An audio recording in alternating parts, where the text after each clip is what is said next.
Hello everyone, कैसे हो सब। आई होप सब एकदम बढ़िया होंगे।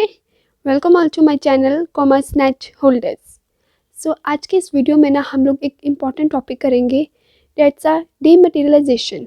इसमें हम लोग डीमटेरियलाइजेशन का मीनिंग देखेंगे एंड देखेंगे कि हम अपने फिजिकल सिक्योरिटीज़ को डीमट फॉर्म में कैसे कन्वर्ट कर सकते हैं। So let's start. देखिए, ये ना जो पर्सन है ना, इसने ना 1995 में, आज से कुछ साल पहले, XYZ लिमिटेड कंपनी के ना शेयर्स खरीदे थे इन्होंने। उस टाइम पे ना हार्ड कॉपी मिलती होती थी। जब हमने शेयर्स बाय करे ना तो शेयर सर्टिफिकेट मिलता है, वो ना फिजिकल फॉर्म में मिलता होता था। और वही सर्टिफिकेट ना इस बात का प्रूफ होता था कि आप इस कंपनी के आपने शेयर्स लिए हुए हैं और आप इस कंपनी के शेयर होल्डर हो। ठीक है। अब हुआ क्या, ये जो भाई साहब है ना, देखिए सैड हो गए। क्यों सैड हो गए? इनके घर पे ना एक जो ये चोर आ गया, इसने ना चोरी कर दी। हुआ क्या, जब उसने सामान चोरी किया ना घर का, तो साथ में ना सर्टिफिकेट भी चोरी हो गया। कौन सा सर्टिफिकेट? वही सर्टिफिकेट जो इस बात का प्रूफ था कि XYZ लिमिटेड के इन्होंने शेयर्स खरीदे हुए हैं और ये उस कंपनी के शेयर होल्डर हैं। चलिए, ये सर्टिफिकेट गुम गया। अब तो इस तरह जैसे इनका सर्टिफिकेट चोरी हो गया, ऐसे और भी बहुत सारे लोगों के साथ कोई ना कोई प्रॉब्लम आती थी। कईयों का सर्टिफिकेट ऐसे पड़ा पड़ा ख़राब हो जाता था, कईयों का गुम जाता था, या कई तो डुप्लीकेट सर्टिफिकेट ही बना लेते थे कि हमने इस कंपनी के जो शेयर्स खरीदे हुए हैं। तो इन सब प्रॉब्लम से ना बहुत परेशानी होने लग पड़ी। तब गवर्नमेंट ने डिसाइड करा कि इस चीज़ को ना इलेक्ट्रॉनिक फॉर्म में कन्वर्ट कर दिया जाए, हार्ड कॉपी को इलेक्ट्रॉनिक फॉर्म में कन्वर्ट कर दिया जाए। तो तब आया ये टर्म डीमटेरियलाइजेशन, जिसका मतलब क्या था, वो प्रोसेस जिसमें पर्सन की जो भी सिक्योरिटीज़ है ना, चाहे वो शेयर्स है, डिबेंचर्स है, गवर्नमेंट बॉन्ड्स हैं, कोई भी फाइनेंशियल इंस्ट्रूमेंट है ना, उसको फिजिकल फॉर्म से डिजिटल फॉर्म में, डिजिटल फॉर्मेट में कन्वर्ट करना, उसे कहते हैं डीमटेरियलाइजेशन। ठीक है। इससे क्या हो गया, जो भी सिक्योरिटीज़ होती थी ना, उनको बाय करना, सेल करना, ट्रांसफ़र करना, होल्ड करना आसान हो गया था। और साथ में जो ये चोरी हो जाने की या डुप्लीकेट सर्टिफिकेट बनाने की या मिसप्लेस होने की जो प्रॉब्लम्स थी ना, वो भी सॉर्ट आउट हो गई। सो इन शॉर्ट, डीमटेरियलाइजेशन एक वो प्रोसेस है जिससे हम लोग अपनी सिक्योरिटीज़ को डिजिटल फॉर्म में कन्वर्ट करते हैं, उसे कहते हैं डीमटेरियलाइजेशन। अब देखिए, जैसे हम लोग पहले टाइम पे, मान लो अब कैश है, ज़्यादातर कैश यूज़ करते थे ना हम लोग, तो क्या होता था, जब हम बैंक में कैश लेके जाते थे डिपॉजिट करवाने के लिए या कैश निकलवा के लेके आते थे, तो कितने केस होते थे ना कि लुटेरे आए, आपका कैश चोरी करके ले गए। लेकिन अब क्या टाइम है, अब इंटरनेट बैंकिंग, नेट बैंकिंग से हम लोग एक अकाउंट से दूसरे अकाउंट में ट्रांसफ़र कर देते हैं। अब नेट बैंकिंग की हेल्प से क्या करते हैं, एक अकाउंट से दूसरे अकाउंट में हम लोग ट्रांसफ़र कर देते हैं जितना भी हमने कैश करना होता है। तो ये नेट बैंकिंग से ट्रांसफ़र हो कैसे रहे हैं, एक अकाउंट बनाना पड़ा ना।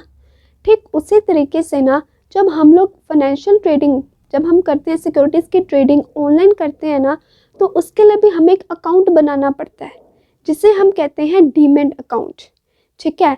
ये शॉर्ट फॉर्म किसकी है, डीमटेरियलाइज्ड अकाउंट की। ये वो अकाउंट है जिसमें फाइनेंशियल सिक्योरिटीज़ को इलेक्ट्रॉनिक फॉर्म में होल्ड किया जाता है। हम लोग जो ट्रेडिंग है ना, वो ऑनलाइन करते हैं डीमैट अकाउंट की हेल्प से। ये मैंने आपको अपनी पिछली वीडियो में भी बताया था कि जो ब्रोकर था वो इन्वेस्टर को क्या कहता है कि आपको डीमैट अकाउंट ओपन करना पड़ेगा। किसके साथ लिंक करने के लिए? डिपॉजिटरी के साथ। क्योंकि जो इन्वेस्टर है ना, वो डायरेक्ट डिपॉजिटरी के साथ लिंक नहीं करता, उसके लिए उसे डिपॉजिटरी पार्टिसिपेंट, एक ब्रोकर को अपॉइंट करना पड़ता है। तो डीमैट अकाउंट क्या है, ये किसकी शॉर्ट फॉर्म है, डीमटेरियलाइज्ड अकाउंट की, जिसमें जो हमारी सिक्योरिटीज है ना फाइनेंशियल, वो इलेक्ट्रॉनिक फॉर्म में होल्ड की जाती है। हम लोग ट्रेडिंग ऑनलाइन करते हैं डीमैट अकाउंट की हेल्प से। डीमैट अकाउंट मेंटेन किसके द्वारा किया जाता है, डिपॉजिटरी ऑर्गेनाइजेशन की तरफ से।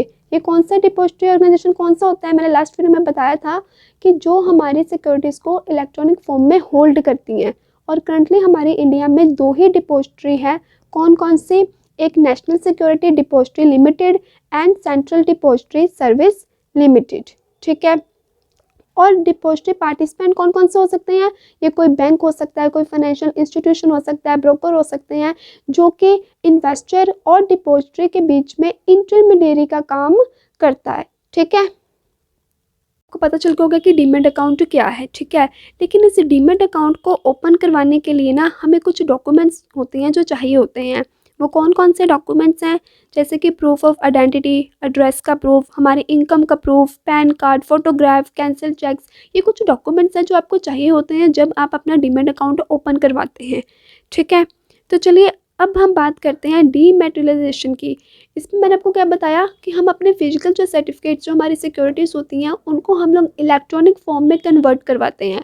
तो ऐसे डायरेक्टली तो नहीं वो कन्वर्ट हो जाती होंगी, कुछ तो प्रोसीजर होगा ना जिससे वो कन्वर्ट होती हैं। तो आज इस वीडियो में हम वही प्रोसेस देखेंगे। तो चलिए देखते हैं, सीधा डायग्राम से समझने लगते हैं। ये ना एक इन्वेस्टर है।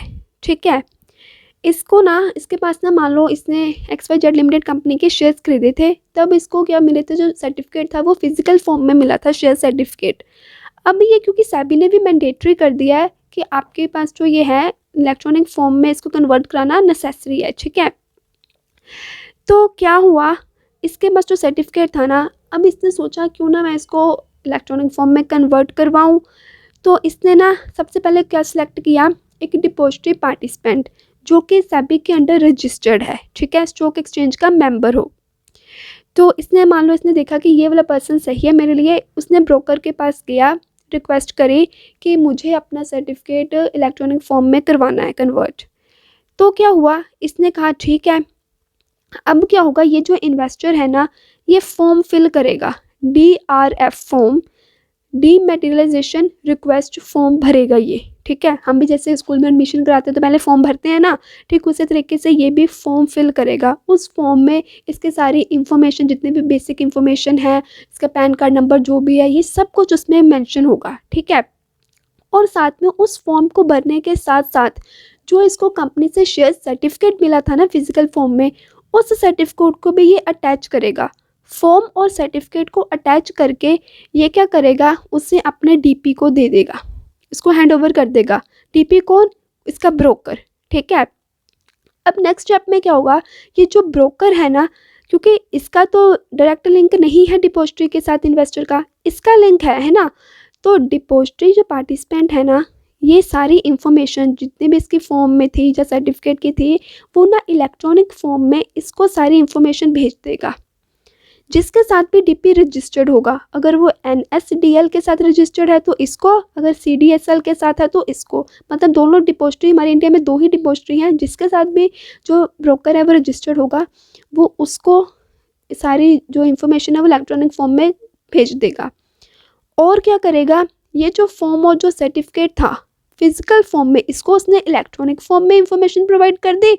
इसको जो है, ये पता कौन है, जिस XY लिमिटेड कंपनी से इन्वेस्टर्स ने शेयर्स खरीदे थे ना, जिस कंपनी से हम शेयर्स खरीदते हैं, उनका एक अपना, कंपनी से हम लोग शेयर्स खरीदते हैं ना, उनका एक अपना रजिस्ट्रार एंड ट्रांसफ़र एजेंट होता है, RNT एजेंट होता है। ठीक है, ये क्या करेगा, उस कंपनी के एजेंट को ना वो फॉर्म और सर्टिफिकेट डिस्पैच कर देगा। ठीक है, अब क्या होगा, देखो जब हमने इस इन्वेस्टर ने इस कंपनी से खरीदे होंगे शेयर, अब मुझे एक बात बताओ, इस इन्वेस्टर ने मतलब जब इस कंपनी से शेयर्स खरीदे होंगे तो इस कंपनी ने कोई रिकॉर्ड भी तो रखा होगा ना। तो इस कंपनी का जो भी रिकॉर्ड होगा, जब भी उसने इन्वेस्टर ने इससे शेयर्स खरीदे थे, वो रिकॉर्ड प्लस इसने जो उसको उसके सर्टिफिकेट्स और जो फॉर्म है वो डिस्पैच करे वो, प्लस पता क्या होगा, अब जो इसको इलेक्ट्रॉनिकली इन्फॉर्मेशन मिली थी ना DP की तरफ से, ये भी वो सारे आगे डीमैट रिक्वेस्ट इसको फॉरवर्ड कर देगा। ठीक है, अब ये ना कंफर्म करेगा कि जो इसने सर्टिफिकेट्स भेजे, जो हमारे पास क्या उस चीज़ का रिकॉर्ड है, क्या इसने पर्सन ने सच में हमसे शेयर्स इशू करे, सॉरी बाय करे थे। क्योंकि लोग, मैंने बताया ना आपको, उस टाइम पे डुप्लीकेट सर्टिफिकेट्स भी बनाते थे। तो इस चीज़ को देखने के लिए, ओरिजिनलिटी को देखने के लिए ना, ये अपने रिकॉर्ड से जो इसने उसको डिस्पैच करे ना सर्टिफिकेट, उसको मैच करेगा। जब इसको लगा कि हाँ ये ओरिजिनल है, ठीक है, फिर ये कंफर्म रिक्वेस्ट इसको भेज देगा डिपॉजिटरी को। ठीक है, कि हाँ सब ओरिजिनल है, कंफर्मेशन रिक्वेस्ट भेज देगा कि हाँ हम डीमेट अकाउंट कन्वर्ट कर रहे हैं उसका फिजिकल जो सर्टिफिकेट था उसको डीमेट फॉर्म में, ठीक है। अब ये इन्फॉर्मेशन ये इसको बता देगा, जो डिपॉजिटरी है ना ये डीपी को बता देगा कि जो आपका इन्वेस्टर है उसका डीमेट अकाउंट बन चुका है, ठीक है। डीमेट मतलब फॉर्म में कन्वर्ट हो चुके हैं उसके जो भी सिक्योरिटीज़ थी, ये बात ये आगे इसको बता देगा, ठीक है। और एक बात याद रखना, जो इसके सर्टिफिकेट्स इसने इसको डिस्पैच करे होते हैं ना, वो क्या करती है बाद में उस सर्टिफिकेट्स को डिस्ट्रॉय कर देती है, फिजिकल जो सर्टिफिकेट्स होते हैं ना उसको डिस्ट्रॉय कर देती है। और अब इस पर्सन के पास इलेक्ट्रॉनिक फॉर्मेट होता है उसका, ठीक है।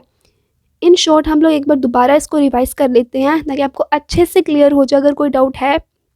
सबसे पहले ये ना अपना एक ब्रोकर अपॉइंट करेगा, उसको रिक्वेस्ट भेजेगा कि अपना मैंने फिजिकल सर्टिफिकेट जो है वो मैंने इलेक्ट्रॉनिक फॉर्म में रखना है अब, ठीक है, डीमेट फॉर्म में मुझे चाहिए। तो ये उसके लिए फॉर्म भरेगा प्लस अपना फिजिकल जो सर्टिफिकेट था इसके पास उसको अटैच करके इसको दे देगा, ठीक है।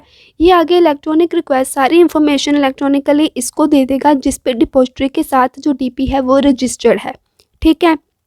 और साथ में जो फिजिकल फॉर्म में इसने फॉर्म इसको जो भरा होता है इसने जो और जो सर्टिफिकेट इसको दिए होते हैं ना वो आगे इसको डिस्पैच कर देता है। जिस कंपनी के कभी इसने शेयर्स खरीदे थे ना उस कंपनी का एक अपना R&T एजेंट होता है, रजिस्ट्रार एंड ट्रांसफ़र एजेंट होता है, उस एजेंट को ये क्या ट्रांसफ़र कर देगा उसके सारे सर्टिफिकेट्स और जो उसने फॉर्म भरा था, ठीक है।